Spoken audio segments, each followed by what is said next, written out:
the top 3 animals to see at Paignton Zoo. Welcome back to Shelby on Safari, the place where I, a wild animal biologist, lover of pop culture and history, and just getting out and exploring, often combines my passions into one. This week is the 3rd and final reflective vlog on my journey into southern England and exploring Paignton, which is located in Devon. So you ready to see some incredible animals at Paignton Zoo? Excellent. Join that safari and let's get started.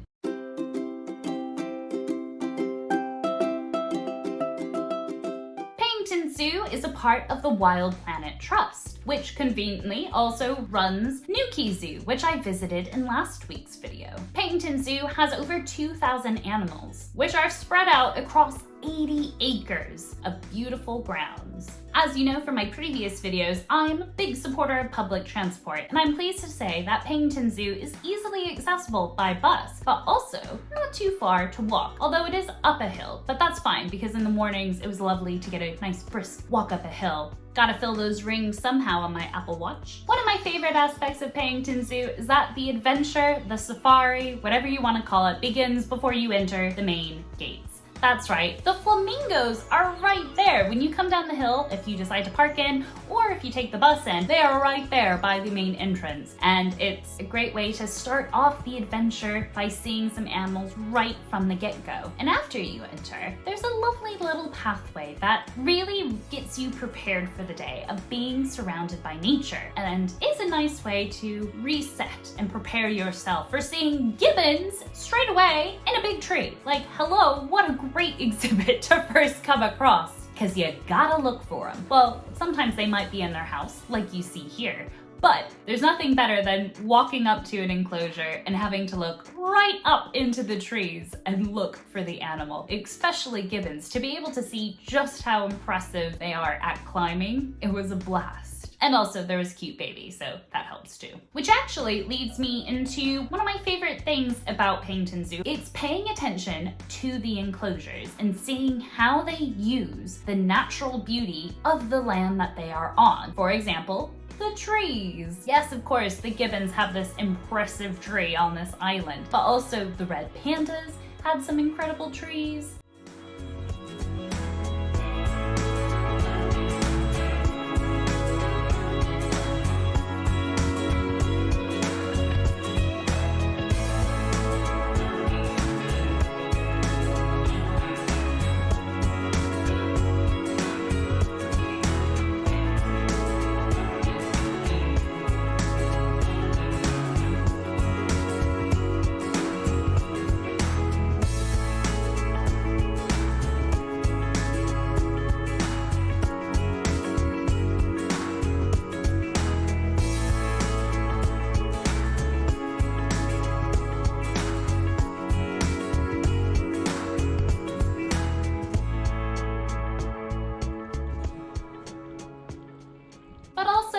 Mishmi Takin. I mean, come on, look at this space. Paignton Zoo is actually celebrating its 100th birthday next year in 2023. So the history of the site is equally as impressive as the fact that they use it to their advantage with some of the enclosures. Was actually part of an old quarry and really utilizes not only the Mishmi Takin's ability to climb when he chooses to do so, but is also just rather fantastic to see and is one of my favorite animals to see at Paignton Zoo. Speaking of feeling surrounded by nature, Paignton Zoo also has some incredible walkthrough exhibits. Like at Newquay Zoo, how I fell in love with the Javan green magpie, which if you missed that video, I'll pop a link to it down in the description below. Paignton Zoo has the lemur woods, with both ring-tailed lemurs as well as red-ruffed lemurs. Now, sometimes the lemurs aren't actually out and about on a walkabout, but this space, again, really utilizes the natural beauty of Paignton, but also makes things fun for the kids and kids at heart, like this impressive wooden bridge. Luckily, lemurs are so charismatic that, well,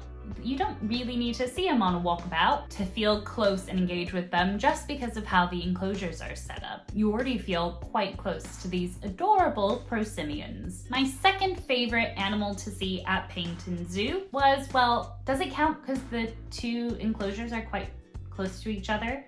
the dwarf mongoose, and the echidna. I'm gonna count it as one. First up, it was really exciting to see my first echidna. I tried multiple times over the days that I was at Paignton to see the echidna, and I was finally lucky about 4 o'clock in the afternoon, just after most of the school groups left. It was fascinating because I was hoping I'd see him. I was distracted by the tapir because, well, who wouldn't be distracted by a tapir? I heard some rustling. I was like, no way. I ran over and poof, there he was. It was fantastic.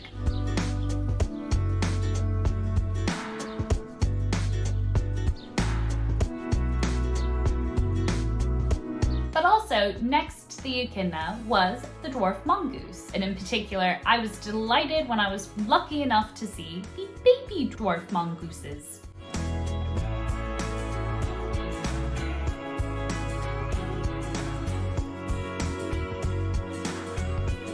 Now, as many of you know, my favorite animal of all time is the cheetah. And I wasn't disappointed when I was able to see 2 cheetahs up close at Paington Zoo. And yes, I did visit them rather frequently. But who wouldn't? I mean, they are stunning. Here's some of my favorite clips.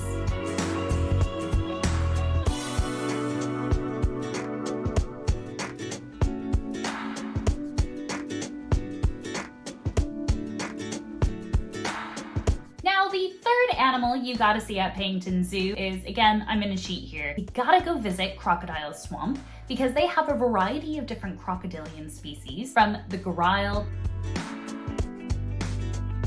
to the Cuban crocodile, which is like a real-life Pokemon. I think it's like Totodile, but more on that in another video. But also a saltwater crocodile. Within this walkthrough, you get a sense of just how impressive these animals are. The other animals you gotta go see are within here. You get to get up close with some pretty unique species of invertebrates, amphibians, and reptiles.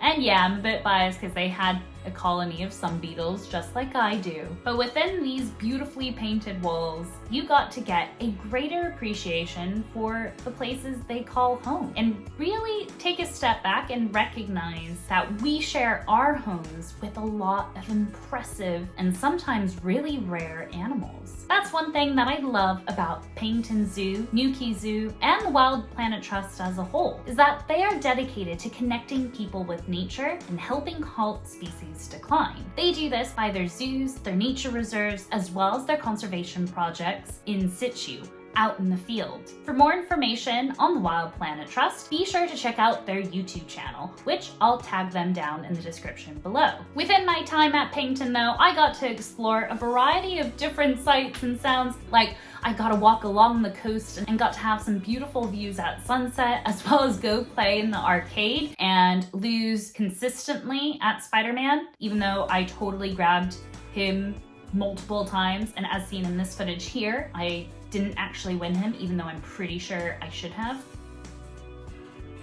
Regardless, I thoroughly enjoyed my trip in the south coast of England. Thank you so much to the incredible teams at Paignton Zoo, Newquay Zoo, and Sheldon Wildlife Trust for having me. If you enjoyed this video, please be sure to give it a thumbs up and let me know in the comments below which of the 3 collections you want to visit. If you missed any of the other 2 that I mentioned, check out them over here to keep your adventure going. Go and click it, I'll see you over there. Thanks so much for watching, and I'll see you in those videos.